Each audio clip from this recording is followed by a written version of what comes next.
If you've ever thought about switching to Linux, you've probably heard someone say it. Linux meant, oh, that's just Ubuntu with a green theme. And look, it's true, they share a foundation. But saying they're the same is kind of like saying a souped-up rally car is just a regular sedan. Sure, they might share a chassis, but the philosophy, the tools, the entire experience behind the wheel, they are worlds apart. So let's get in there and see what really makes Mint so different. So here's how we're going to break it all down. First, we'll look at their shared beginning. Then we'll get to the fork in the road, where their thinking really started to split. After that, we'll check out the awesome tools that make Mint, well, Mint. We'll even uncover its secret safety net. And by the end, you'll know for sure if Mint is the right fit for you. Okay, so to really get what makes Mint special, we have to go back.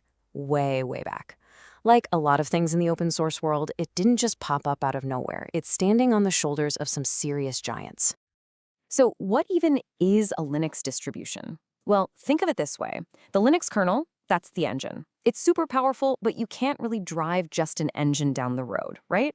A distribution, or distro for short, is the whole car. It's the engine, plus the body, the wheels, the seats, the stereo, everything you need to actually go somewhere. And that's why two distros can use the exact same engine, but feel like completely different vehicles.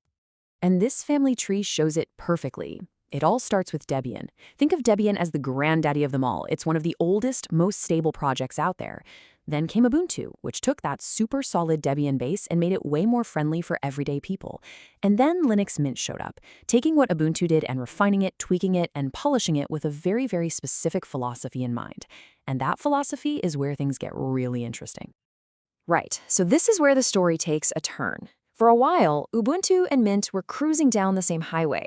But then, their ideas about what a user should experience started to clash, and they hit a major fork in the road. Which brings us right back to that big question. If they come from the same place, can they really be all that different? And the answer is a huge, definite yes. It all boils down to some very deliberate choices made by the people behind each project.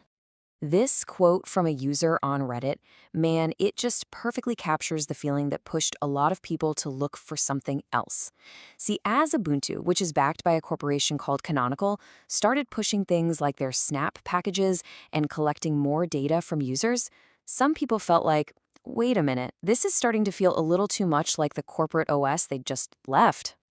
So here it is, that fork in the road, laid out plain and simple. On one side, you've got Ubuntu.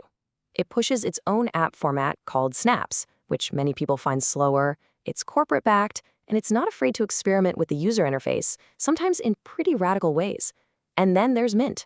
It's driven by its community. It actively avoids Snaps, and its entire mission is stability and tradition. It's about giving you a desktop that works and doesn't constantly change things on you. But look, this isn't just about some high-level philosophy, right? This difference in thinking led the Mint team to build their very own tools and their own desktop environment that really define the whole Mint experience.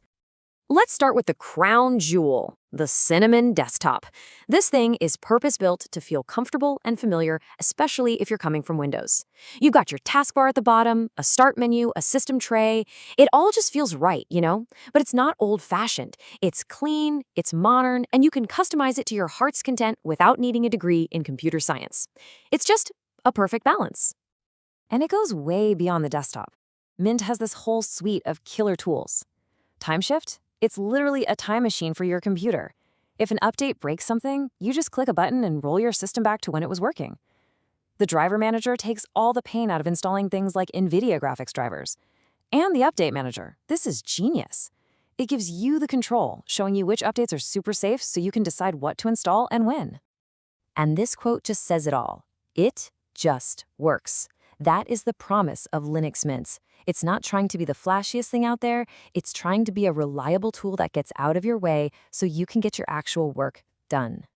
All right, so if you needed one last piece of proof, one final bit of evidence that Mint is way more than just a copy of Ubuntu, let's talk about their secret weapon, their ultimate backup plan. It's called LMDE. That stands for Linux Mint Debian Edition. And it's exactly what it sounds like. It's a version of Mint that completely cuts out the middleman.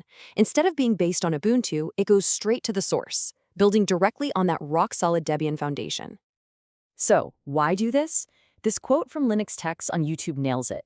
LMDE is their insurance policy. It's their guarantee that no matter what crazy direction Ubuntu might go in the future, the Linux Mint project will always have a stable, secure base to build on. It's a total declaration of independence. So what does this actually mean for you, the user?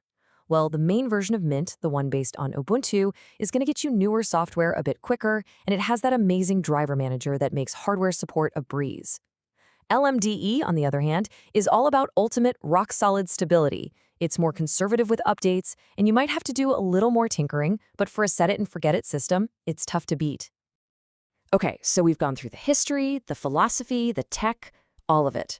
So let's bring it all home with the most important question. Is Linux Mint the right distro for you? Well, let's see if any of this sounds like you.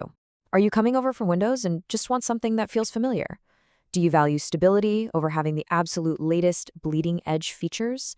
Do you just want your computer to work without a lot of fuss? Maybe you've got an older computer you want to bring back to life. And, of course, if you're not a fan of things like snap packages, well, the profile of a Mint user becomes pretty clear. I want to leave you with this final thought. There is absolutely no question that Ubuntu was a game changer. It took Linux, this incredibly powerful but often intimidating thing, and it made it accessible for millions of people. But as Ubuntu has evolved and become more corporate, a new question has come up. Did Linux Mint come along, take that amazing foundation, and perfect it for the actual person sitting at the keyboard? Have they created the most stable, predictable, and user-focused desktop out there? Well, that's for you to decide.